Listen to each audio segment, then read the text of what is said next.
On a tous plus ou moins la même image en tête. L'histoire qu'on nous raconte, elle est assez simple. La vie, ça a commencé avec une cellule, une sorte de petite bulle primordiale. Et puis, bien plus tard, les virus sont arrivés pour venir l'infecter. Mais, et si cette histoire, on l'avait prise complètement à l'envers? Et si la cellule elle-même n'était en fait que le résultat d'une très très ancienne infection virale? C'est cette hypothèse, assez audacieuse, qu'on va explorer ensemble. Bon, voilà qui est dit. Les cellules ne sont pas apparues en premier. C'est une phrase, disons, assez provocatrice. Ça va à l'encontre de quasiment tout ce qu'on a pu apprendre. Et du coup, ça lance notre petite enquête. Si les cellules ne sont pas les premières, alors qu'est-ce qu'il y avait avant? Et surtout, comment la vie a-t-elle bien pu démarrer?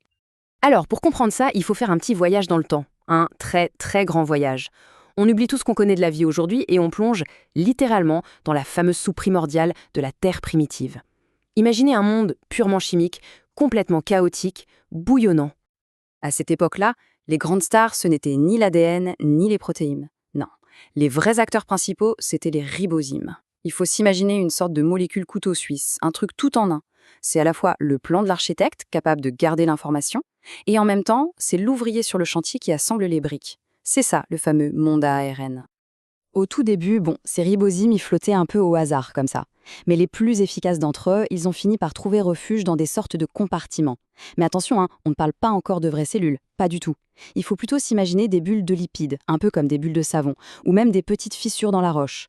Ces protocellules, comme on les appelle, elles offraient un abri, c'est vrai. Elles concentraient les ingrédients, mais le cœur du vivant, lui, ne battait pas encore. Et c'est là que tout change. Vraiment. Dans cet écosystème encore super fragile, une toute nouvelle stratégie apparaît, le parasitisme. En gros, certains ribosymes se sont mis à exploiter les autres pour se répliquer plus vite. Alors là, on pourrait croire que c'est la fin du jeu, que tout va s'effondrer. Mais en fait, c'est tout l'inverse, c'est le véritable coup d'envoi de l'évolution. À partir du moment où l'un de ces protovirus, on peut dire, pirate une protocellule, quelque chose de complètement nouveau se crée, la virocellule. Et là, on n'est plus du tout dans une simple bulle passive, non, c'est le premier système qui est réellement dynamique. C'est une sorte d'arène où, sous la pression constante de l'attaque, la vie cellulaire va littéralement être forgée. C'est vraiment là que l'idée devient fascinante. Le parasitisme, ce n'était pas un fléau, non, c'était un moteur, un accélérateur. Pour pouvoir survivre aux attaques, la virocellule a été obligée d'innover. Elle a dû développer des défenses, renforcer sa membrane. C'est incroyable, mais en voulant la détruire, le parasite a, paradoxalement, rendu son hôte de plus en plus fort, de plus en plus complexe. Et cette interaction, elle a déclenché une véritable course à l'armement évolutive. Un duel sans fin entre le parasite et son hôte, qui a forcé les deux camps à innover, encore et encore sans s'arrêter. Et c'est de cette guerre qu'est née une invention. Une invention qui allait absolument tout changer. Le cycle simple, mais il est redoutable. Le parasite attaque, la virocellule riposte, du coup le parasite innove pour essayer de percer les nouvelles défenses, et la virocellule doit encore s'adapter pour survivre. C'est une boucle d'innovation sans fin, une sorte de danse entre l'attaquant et le défenseur, qui a été un accélérateur d'évolution absolument surpuissant. Alors, la plus grande innovation sortie de cette guerre, c'est l'ADN. Oui, l'ADN. D'après cette théorie, la molécule qui est au cœur même de notre existence n'a pas été inventée par une cellule, mais par un virus. C'était son arme secrète pour prendre définitivement le dessus. Mais alors, en quoi l'ADN était une arme si puissante? Contrairement à l'ARN, l'ADN est incroyablement stable. Il peut même corriger ses propres erreurs de copie. Et surtout, point crucial, il est insensible aux défenses de l'hôte qui étaient basées sur l'ARN. Pour un virus, passer à l'ADN, c'était un peu comme échanger une épée en bois contre une armure complète en acier. Bon, ça nous amène au cœur du problème. Si la stratégie virale était si parfaite, si l'ADN était une arme si forte, pourquoi est-ce que ça ne s'est pas juste imposé partout?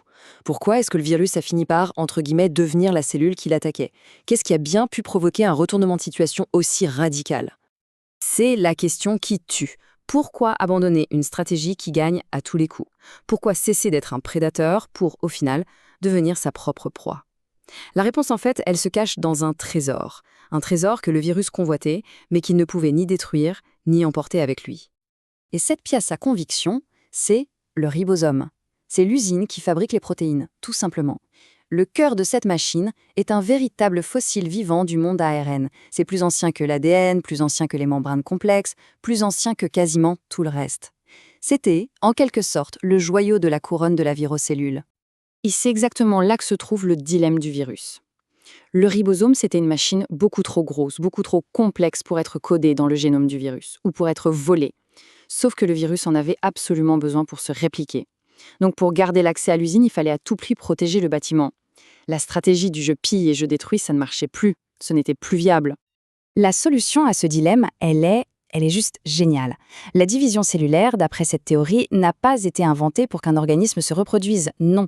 Elle est née d'une nécessité purement pratique. S'assurer que le précieux ribosome soit bien transmis à la génération suivante.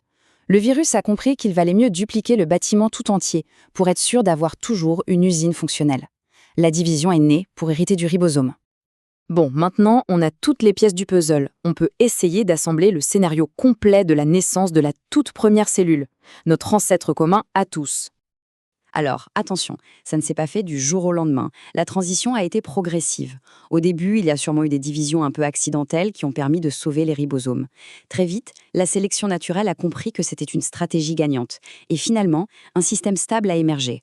Une sorte de pack unifié où l'information de l'ADN, l'usine du ribosome et le métabolisme, tout était transmis en même temps. La virocellule avait terminé sa transformation, elle était devenue une vraie cellule. Ce qui veut dire que la première vraie cellule, notre fameux ancêtre Lucas, eh bien ce n'était pas le point de départ, c'était la ligne d'arrivée.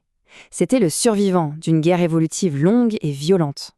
Une virocellule gagnante qui a réussi à domestiquer les innovations de son propre parasite et qui a surtout appris à se diviser pour les protéger et les transmettre.